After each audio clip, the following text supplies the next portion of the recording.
26 एजेंडों पर निर्णय हुआ है, 26 एजेंडा। सबसे महत्वपूर्ण जो निर्णय हुआ है वह है राज्य में नई औद्योगिक नीति की घोषणा की गई है, जिसे बिहार औद्योगिक निवेश प्रोत्साहन पैकेज 2025 के नाम से दिया गया है। यह जो पैकेज है ये माननीय मुख्यमंत्री जी के 15 अगस्त का जो अभिभाषण था गांधी मैदान में, उसके आलोक में ये पैकेज की स्वीकृति दी गई है, जिसमें बहुत सारे जो रियायतें हैं उसको दुगना कर दिया गया है और साथ ही साथ बड़े उद्योग लगाने के लिए निःशुल्क भूमि का भी प्रदान किया गया है। दूसरा एक महत्वपूर्ण निर्णय राज्य सरकार ने लिया है, यह मंत्रिमंडल सचिवालय का सिविल एविएशन डिपार्टमेंट का है।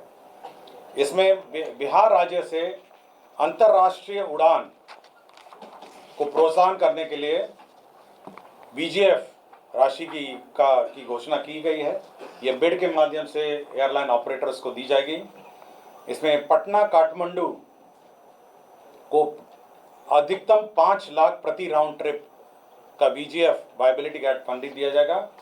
गया शारजा को 10 लाख रुपए प्रति राउंड ट्रिप दिया जाएगा। गया बैंकॉक को 10 लाख रुपए प्रति राउंड ट्रिप दिया जाएगा। गया कोलंबो को 10 लाख रुपए प्रति राउंड ट्रिप दिया जाएगा और गया सिंगापुर को 10 लाख रुपए प्रति राउंड ट्रिप दिया जाएगा। यह इसीलिए, ये जो वायबिलिटी गैप फंडिंग है यह इसीलिए दिया जा रहा है ताकि एयरलाइन ऑपरेटर्स को बिहार से जो इंटरनेशनल उड़ान ले जाना होगा या संचालन करना होगा, उनकी जो वायबिलिटी है वो ऑप्शन रहे और साथ ही साथ और भी एयरलाइन इस प्रोत्साहन के बाद इस राज्य से इंटरनेशनल विमान उड़ सकेंगे। ये बिड के माध्यम से होगा और ये वायबिलिटी गैप फंडिंग का अधिकतम लिमिट है। समाज कल्याण विभाग एक प्रस्ताव था जिसमें राज्य के दिव्यांग व्यक्तियों के लिए एक नई योजना घोषित की गई है।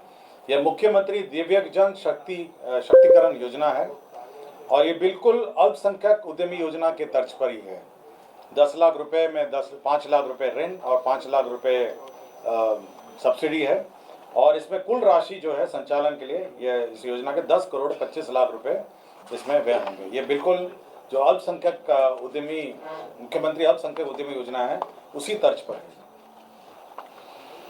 खाद्य एवं उपभोक्ता संरक्षण विभाग का जो हमारे पीडीएस डीलर्स हैं उनके लिए निर्णय नया लिया गया है, जिसके अंतर्गत राष्ट्रीय खाद्य सुरक्षा अधिनियम 2013 के तहत डीलर कमीशन को बढ़ा दिया गया है। इसमें आपको जानकारी होगा कि कुल 90 रुपये प्रति क्विंटल डीलर कमीशन निर्धारित थी। अब इसको बढ़ाकर अतिरिक्त डीलर कमीशन 47 रुपये अतिरिक्त इसमें अब दिए जाएंगे। 90 के ऊपर अब 47 रुपये और अतिरिक्त दिया जाएगा। तो इसके अंतर्गत 258 करोड़ इसमें व्यय होंगे। तो 90 रुपये प्रति क्विंटल पहले निर्धारित थी, अब अतिरिक्त डीलर कमीशन के रूप में 47 रुपये प्रति क्विंटल दिया जाएगा। यह मंत्रिपरिषद ने यह निर्णय लिया है। कृषि विभाग का कृषि सलाहकार योजना के अंतर्गत हमारे जो किसान सलाहकार हैं हमारे क्षेत्र में, उनका मानदेय अब 13,000 को बढ़ाकर 21,000 कर दिया गया है। तो हमारे किसान सलाहकार जो हैं अब उनका 13,000 बढ़ा के 21,000 कर दिया गया है। इसके अंतर्गत 67 करोड़ 87 लाख 10,000 रुपये इसमें व्यय होंगे। आपको जानकारी होगा इस योजना के अंतर्गत 38 जिलों में राज्य में किसान सलाहकार का स्वीकृत बल 8,463 है, जिसके विरुद्ध अभी वर्तमान में 7,047 लोग कार्यरत हैं, 7,047। अब यह मानदेय जो है 13,000 को बढ़ाकर 21,000 कर दिया गया है। बाल एवं किशोर श्रम उन्मूलन, हमारे जो बाल श्रम है उसके उन्मूलन के संबंध में एक नई पॉलिसी रणनीति आई है, जिसे राज्य रणनीति एवं कार्य योजना 2025 कहा गया है।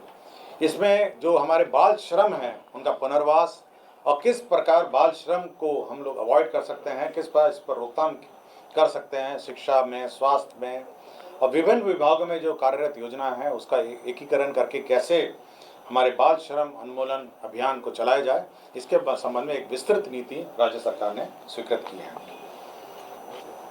जल संसाधन विभाग द्वारा पटना मुख्य नहर के बाएं से सोन सुरक्षा तटबंध पर बैदराबाद एवं राष्ट्रीय राजमार्ग 139 से पालीगंज वितरणी के शीर्ष नियामक तक एवं पालीगंज वितरणी के सेवा पथ पर पालीगंज शीर्ष नियामक के कोरियम मोड़ तक कालीकृत सड़क का निर्माण किया जाएगा। इसके अंतर्गत 100 करोड़ रुपए की प्रशासनिक स्वीकृति दी गई है। पथ निर्माण बेनीपुर अंतर्गत कुशेश्वर स्थान NH56 से फुलतोड़ा घाट पथ 00 से 20.80 किलोमीटर लंबाई पथ का प्रशासनिक स्वीकृति दी गई है। इसके अंतर्गत कुल पुनरीक्षित जो प्रशासनिक स्वीकृति है अब यह 381 करोड़ 22 लाख रुपए होगी। विभिन्न औद्योगिक क्षेत्र का निर्माण के लिए भूमि का अधिग्रहण किया जा रहा है। जैसे कि आपको उद्योग के ब्रीफिंग में कहा गया, बिहार में औद्योगिक क्षेत्र के विस्तार हेतु भोजपुर आरा जिला अंतर्गत अंचल तरारी में औद्योगिक क्षेत्र निर्माण किया जाएगा। इसके अंतर्गत 249 एकड़ भूमि अधिग्रहित की जाएगी और इसके अंतर्गत 52 करोड़ 62,22,910 रुपये व्यय होंगे। शेखपुरा जिला अंतर्गत उद्योग क्षेत्र स्थापित होगा। यह शेखपुरा जिला अंतर्गत अंचल चेवड़ा मौजा हंसापुर में औद्योगिक क्षेत्र का स्थापना होगा और इसके अंतर्गत कुल भूमि 250 एकड़ अधिग्रहित होगी और रुपये 42 करोड़ 16,30,233 रुपये इसमें व्यय होंगे। शिवर जिला अंतर्गत भी अब औद्योगिक क्षेत्र का निर्माण किया जाएगा। इसके अंतर्गत 270 एकड़ भूमि इसमें अधिग्रहित होगी और 1,05,27,12,00,000 रुपये इसमें व्यय होंगे। दरभंगा जिले अंतर्गत भी ये औद्योगिक क्षेत्र का निर्माण किया जाएगा, जिसके अंतर्गत 385 एकड़ भूमि आधारभूत संरचना विकास प्राधिकार के माध्यम से अधिग्रहित होगा। इसमें 3,76 करोड़ 7,79,329 करोड़ व्यय होंगे। पटना पूर्णिया एक्सप्रेस वे के समीप पूर्णिया जिला अंतर्गत अंचल के नगर के मौजा बिठनौली में ये औद्योगिक क्षेत्र निर्माण किया जाएगा। इसके अंतर्गत 279 एकड़ भूमि का अधिग्रहण किया जाएगा और इसमें 66 करोड़ 91,91,318 रुपये व्यय होंगे। आपको जानकारी दी गई थी कि पटना जिला अंतर्गत अंचल फतुहा में मल्टी मॉडल लॉजिस्टिक पार्क परियोजना के सटे भूभाग में गिफ्ट सामान औद्योगिक गिफ्ट जो सिटी आप सुनते होंगे उसके समान रूप से एक औद्योगिक परियोजना के अधीन फिनटेक सिटी विकसित किया जाएगा। ये मौजा जैतिया में होगा और इसके अंतर्गत 408 करोड़ 81,03,500 रुपये इसमें व्यय होंगे। ये फिनटेक सिटी आपके जो मल्टी मॉडल हब है उसके बिल्कुल सटे होगा और इसके अंतर्गत फिनटेक सिटी का निर्माण इसमें किया जाएगा। इसमें जिसमें राज्य में वित्तीय सेवाओं, नवाचार आधारित उद्यमों, उन्नत तकनीक तथा निर्यात उन्मुख उद्योगों को एक ही परिसर में समावेशित कर एक प्रतिस्पर्धा तंत्र तैयार किया जाएगा। तो ये एक बहुत ही हाई एंड फिनटेक सिटी का निर्माण किया जाएगा। ऊर्जा विभाग के अंतर्गत जो हमारे राज्य जल विद्युत निगम हैं उनके 12 वर्तमान में निर्माणाधीन है। 9 परियोजनाओं को अब इसका जो पुनरीक्षित प्राक्कलन किया गया है, जिसमें तेजपुरा, डेरी, सिफा, बलिदान, परमा, मथौली, राजापुर, अमेठी एवं डेरी स्केप, ये इनका पुनरीक्षित प्राक्कलन बनाया गया है, जिसमें 166 करोड़ 81 लाख और 3 परियोजनाओं को बंद कर दिया गया है, जिसमें बरबल, रामपुर और नटवार। विधि विभाग का न्याय मंडल समस्तीपुर का अंतर्गत अनुमंडलीय व्यवहार न्यायालय रोसडा में 15 कोर्ट भवन, एम्यूनिटी भवन और हाजत भवन का निर्माण किया जाएगा।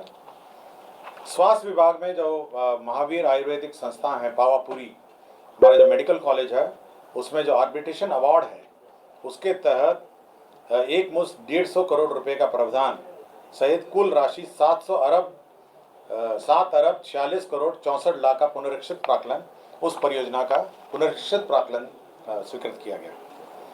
आपको याद होगा पिछली बार वैशाली जिला अंतर्गत जो स्तूपा है उसके निकट में एक 5 सितारा होटल पीपीपी मॉडल में निर्माण का रिजॉर्ट का प्रस्ताव था, उसमें आंशिक संशोधन किया गया है।